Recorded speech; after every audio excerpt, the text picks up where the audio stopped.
Ashton TV joined by manager Steve Cunningham after the 2-2 draw at Hallam in the first round, qualifying of the Emirates FA Cup. Gaffer, we've got to do it all again on Wednesday, but your thoughts again on that one? Yeah, that was a very strange day, to be fair. First and foremost, what a fantastic crowd today from Hallam. What a thank them for the hospitality that they've shown us today with my players, my staff and my supporters and our directors.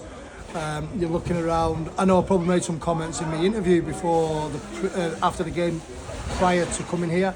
I was very true about what I said about the pitch. That was difficult to play on.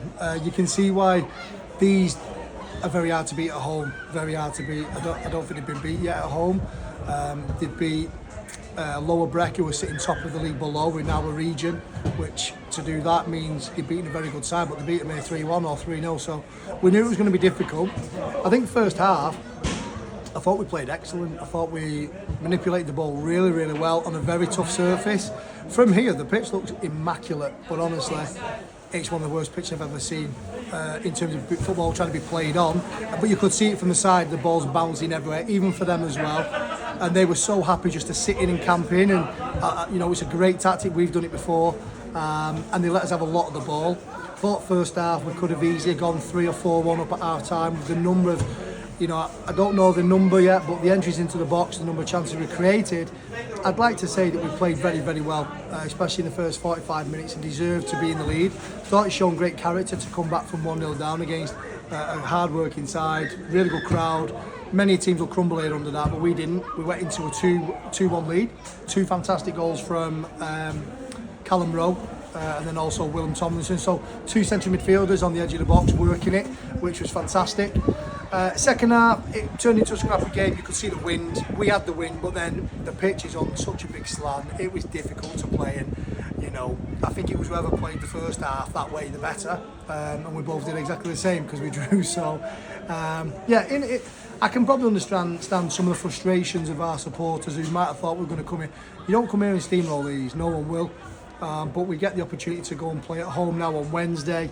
Hopefully play a little bit more of our football, which we did play today. It was just a lot slower, and hopefully, it's a result that takes into the next round of the hat. But I will say fair play to Hallam because they made it very difficult for us, made the best team win on that night without any sort of refereeing decisions that might cost anybody the game. Yeah, you mentioned the hill there. It's very noticeable even from stood on the sideline. But the first half, we had a lot of the ball.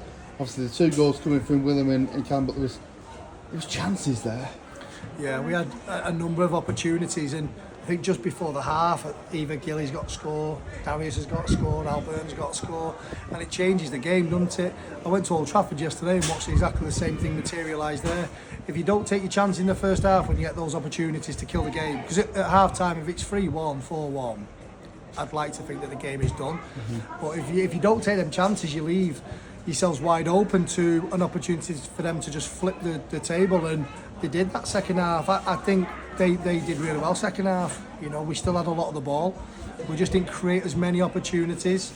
The hill was very much a factor, but it wasn't just the hill, it was the fact that it was bumpy here, there and everywhere. And top left is like a ski slope and then it comes back down. Well, you saw first half, Josh Doherty, not to single anybody out for anything embarrassing, but Josh Doherty's running back to recover for a defensive run, ends up falling over and doing 10 roly-polies to try and get back up. It was even all their fans were laughing. So, yeah, the pitch was difficult. And sometimes when you come to these places, if you're not going to win the game, just don't get beat. And I think we're showing a real resilience about the team this year where, we've gone down to 10 men for the last 10 minutes, and I don't think we've limited them to one shot that went way over the crossbar. So it's pleasing that we're still in the hat. We know we can be a little bit better, and if we take our chances, we probably would have made it an easier afternoon. Well, you mentioned the red card, though. We're not going to the whys and wherefores of the red cards because I don't want to do any more editing. But you've got to be proud of how your side not only held fort on that and stopped the Hallam attacks, but looked to press forward and try and take the win. Yeah, listen, when we went down to 10 men, we still had a lot of the ball and looked like we weren't here to try and draw or hold on. We went to a 3 at the back for the first 5 minutes, 6 minutes of those 10. And then we just realised that when they start sending 4 lads up front and the big lad up front, they smelt blood as well, and they're trying to win the game. So then you think, well, you know what, with a minute to go, just go to a 4-4-1 and just bank it up. Obviously, we're losing Sam Baird, which is a bit of a disappointment because he's obviously really important to us. But defensively, if there was a negative, I think the 2 goals that we conceded today were very cheap. I always praise the players for, especially the back line, since the start of the season and pre-season. I've lauded them with plenty of compliments. Today was an off day. I think if you look at the opportunities that we created, we didn't take them. But my argument all season so far has been, you can be as solid as you want, but if you don't take your chances, sooner or later, you can't rely on our back line. And unfortunately today, they won't mind me saying, because I've said it in there, so I'll never say anything on here that I wouldn't say to the faces. It wasn't good enough defensively today. We've conceded 2 really poor goals. They've took their chances really, really well, by the way, but they've come right through the heart of our 2 centre-halves, so I'm not happy about that. I need to look at it a little bit more in detail to see if there's any real blame or was it really good play, but from where it stood, I just think it was a little bit too easy. But that's the first time in 7 games that we've conceded 2 poor goals. I can't be too angry, and I've been quite relaxed today. I've had a fantastic reception from a lot of the Hallam fans here, by the way, and we were sat on the mound with some of the kids and the parents, a couple of people from Buxton as well who come to watch and giving us compliments, so I really appreciate that. I just think it's one of them typical FA Cup games, Matt, where, you know, yeah, we want to come here and win 4-5 and play unbelievable football, but that's not us. We're here to try and win a football match in every way we can, be in the next round of however that comes. We've got to go and do it all again on Wednesday.